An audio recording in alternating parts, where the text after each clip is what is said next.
Assalamualaikum warahmatullahi wabarakatuh. Nama saya Rifano Putra, NIM 5011900325. Saya berasal dari kelas 2J Ekonomi Syariah UIN Sultan Taha Saifuddin Jambi. Di sini saya akan menjawab pertanyaan UAS dari Pak Z, yaitu soal pertama. Dalam ilmu manajemen terdapat 4 tahap dasar planning. Jelaskan.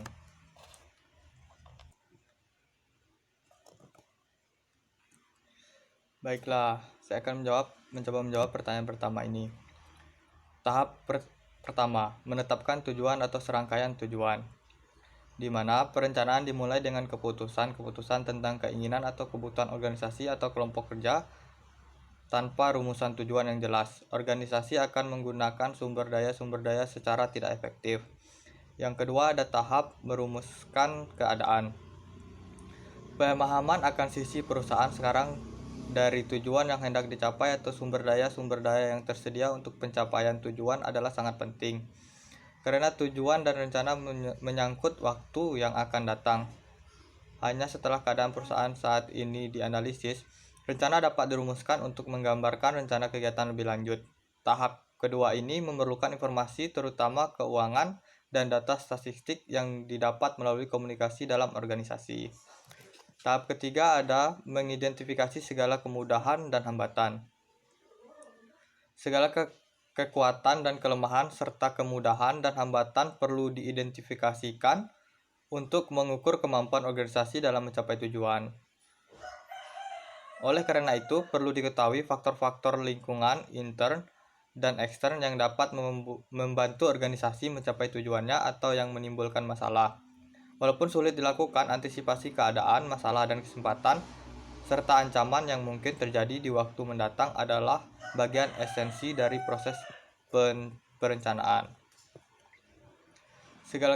Yang keempat, yaitu ada tahap mengembangkan rencana atau serangkaian kegiatan untuk pencapaian tujuan, di mana tahap terakhir dalam proses perencanaan meliputi pengembangan berbagai alternatif dalam proses pencapaian tujuan, penilaian alternatif tersebut, dan pemilihan alternatif terbaik di antara berbagai alternatif yang ada.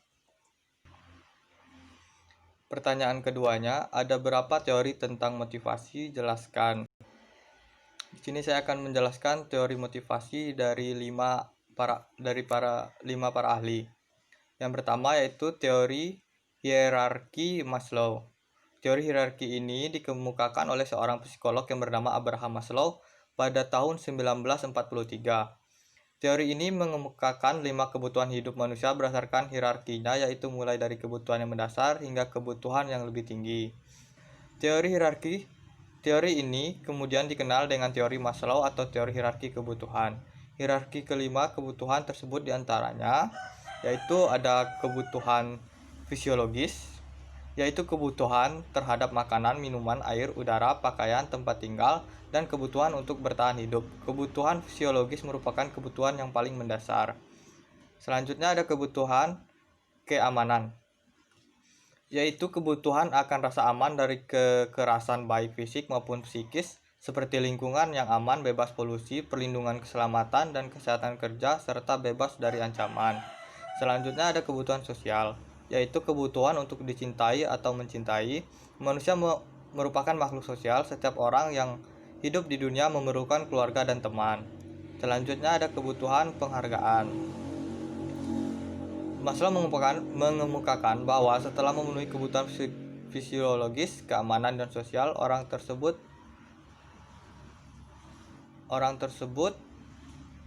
memiliki reputasi dan percaya diri serta dihargai oleh setiap orang. Selanjutnya ada kebutuhan aktualisasi diri.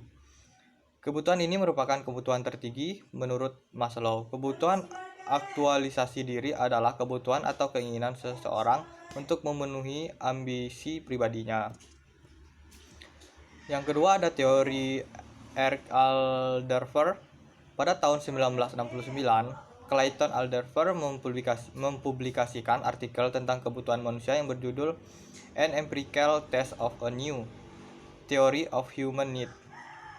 Teori tersebut merupakan teori alternatif terhadap teori hierarki Maslow. Teori ini mengemukakan 3 kebutuhan manusia, yaitu kebutuhan eksistensi, yaitu kebutuhan akan pemenuhan faktor fisiologis dan materialistis, termasuk kebutuhan akan rasa aman. Kebutuhan hubungan, yaitu kebutuhan untuk memiliki hubungan dengan orang lain. Selanjutnya, kebutuhan pertumbuhan, yaitu kebutuhan atau keinginan untuk bertumbuh dan mencapai potensi diri secara maksimal. Teori yang dikemukakan oleh Clayton Alderfer ini kemudian dikenal dengan teori Eric Alderfer, yaitu singkatan dari existence, relatedness, dan growth. Yang ketiga ada teori kebutuhan McClelland.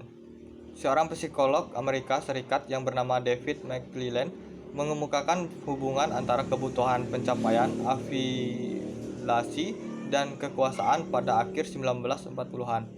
Teori kebutuhan McClelland diantaranya adalah kebutuhan akan pencapaian, kebutuhan akan afiliasi, kebutuhan akan kekuasaan. Yang keempat ada teori motivator Hygiene Herzberg. Frederick Herzberg adalah seorang psikolog Amerika Serikat yang mengemukakan teori motivator Hygiene Herzberg. Teori tersebut didapat dari peneliti terhadap 203 akuntan dan teknis di area Pittsburgh, Amerika Serikat. Dari hasil penelitian tersebut ditemukan dua faktor yang berbeda, yaitu kepuasan dan ketidakpuasan dalam bekerja. Teori motivator Hygiene Herzberg juga dikenal dengan teori dua faktor, yaitu kepuasan bekerja, faktor yang berkaitan dengan pengakuan, prestasi, tanggung jawab yang memberikan kepuasan positif. Faktor ini sering disebut juga dengan faktor motivator. Yang kedua ada ketidakpuasan bekerja, yaitu faktor yang berkaitan dengan gaji, keamanan bekerja, dan lingkungan kerja yang seringkali memberikan ketidakpuasan.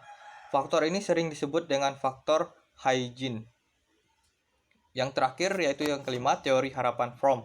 Seorang profesor Kanada yang bernama Victor Fromm pada tahun 1964 dalam bukunya yang berjudul Work and Motivation mengemukakan sebuah teori motivasi yang beranggapan bahwa orang-orang termotivasi untuk melakukan sesuatu karena menginginkan sesuatu hasil yang diharapkan.